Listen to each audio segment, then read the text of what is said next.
হরে কৃষ্ণ, সকলকে আজকে সচক্ষুর গীতা ক্লাসে স্বাগতম। আজকের এই পর্বে আমি শ্রীমদ্ ভগবদ গীতার তৃতীয় অধ্যায়ের ২৭ নম্বর শ্লোকের শুদ্ধ সংস্কৃত উচ্চারণে আলোচনা করব। এর পূর্ববর্তী ভিডিওতে আমি এই অধ্যায়েরই ২৬ নম্বর শ্লোকে শুদ্ধ সংস্কৃত উচ্চারণে আলোচনা করেছিলাম। তো যারা পূর্ববর্তী ভিডিওটি দেখেননি, উপরের আই বাটনটি ক্লিক করে দেখে নিতে পারবেন। তো এখনও পর্যন্ত আপনারা যারা আমাদের এই সচক্ষু চ্যানেলটিকে সাবস্ক্রাইব করেননি, কৃপা করে আমাদের এই সচক্ষু চ্যানেলটিকে সাবস্ক্রাইব করবেন। এবং ইতোমধ্যে আপনারা যারা আমাদের এই সচক্ষু চ্যানেলটিকে সাবস্ক্রাইব করেছেন তাদেরকে অসংখ্য ধন্যবাদ।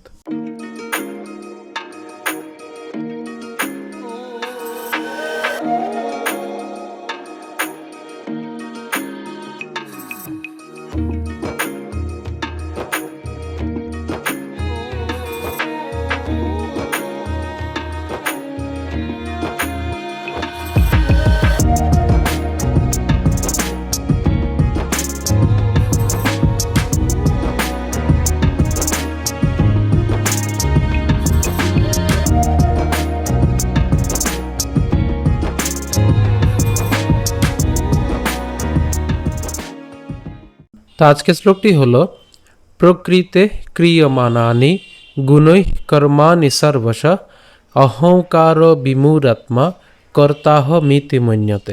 আজকের শ্লোকটি একদমই সহজ, একটু প্রথম থেকে খেয়াল করুন উচ্চারণটা কেমন হচ্ছে। প্রকৃতে, ঠিক আছে, প্রকৃতে, প্রকৃতে আমরা একসাথে উচ্চারণ করব, প্রকৃতে, ঠিক আছে। এরপর ক্রিয়মানানি, ক্রিয়মানানি, প্রকৃতে, প্রকৃতে, খেয়াল করুন এখানে রফলা আছে, সো প্র উচ্চারণ করছি, ঠিক আছে, প কিন্তু উচ্চারণ করিনি, প্রকৃতে উচ্চারণ না কিন্তু প্রকৃতে, ঠিক আছে। প্রকৃতে ক্রিয়মানানি গুণৈ, গুণৈ, এখন প্রশ্ন করতে পারেন যে গুণৈ কেন উচ্চারণ করলাম। একে এখানে ঐকার আছে এবং তার সাথে হচ্ছে আবার বিসর্গ আছে, তো গুণৈ অর্থাৎ দীর্ঘই থাকার কারণে আমরা হচ্ছে উচ্চারণটা কি করলাম, গুণই উচ্চারণ করলাম, এবং তার সাথে কি আছে, বিসর্গ আছে, সো উচ্চারণটা কেমন হবে, গুণই, ঠিক আছে। ক্রিয়মানানি গুণই কর্মাণি, কর্মাণি সর্বশ। আমি আবার বলছি প্রথম থেকে, প্রকৃতে ক্রিয়মানানি গুণই কর্মাণি সর্বশ। এরপর অহংকার, অহংকার, কেন এই যে আমরা এখানে যে যুক্ত বর্ণটা আছে একে যদি আমরা ভাঙাই তাহলে আমরা এখানে কি পাই, উঁ এবং হচ্ছে ক পাই, ঠিক আছে। তাহলে তার আগে আমরা কি উচ্চারণ করছি, অহং, এই যে অহং, এবং তারপর কি থাকলো কার, তাহলে অহংকার, অহংকার, ঠিক আছে। আমি আবার বলছি অহংকার। এরপর বিমূঢ় আত্মা, এই যে বিমূঢ়, র এই ঢশিন্নর পর্যন্ত আমরা উচ্চারণ করলাম, অথবা ঢ বিন্দু র পর্যন্ত আমরা উচ্চারণ করলাম, এবং তার সাথে যে আকার আছে সেই আকারটাকে আমরা স্বরে আকার বানিয়ে আত্মা উচ্চারণ করলাম, তাহলে বিমূঢ় আত্মা, বিমূঢ় আত্মা, ঠিক আছে। কর্তাহ, কর্তাহ মিতি মন ইয়তে, ইয়তে কেন আপনারা জানেন যে জফলা রয়েছে, তো জফলা থাকলে তার উচ্চারণ কার মতো হবে, ইয়র মতো হবে, তাহলে মন ইয়তে, ঠিক আছে, মন ইয়তে। তাহলে আমি আবার প্রথম থেকে যদি শ্লোকটি বলি, প্রকৃতে ক্রিয়মানানি গুণৈ কর্মাণি সর্বশ অহংকার বিমূঢ়াত্মা কর্তাহ মিতি মন্যতে। আশা করি আপনারা বুঝতে পেরেছেন। অনুবাদ: অহংকারে মোহাচ্ছন্ন জীব জড়া প্রকৃতির ত্রিগুণ দ্বারা ক্রিয়মান সমস্ত কার্যকে স্বীয় কার্য বলে মনে করে আমি কর্তা এই রকম অভিমান করে।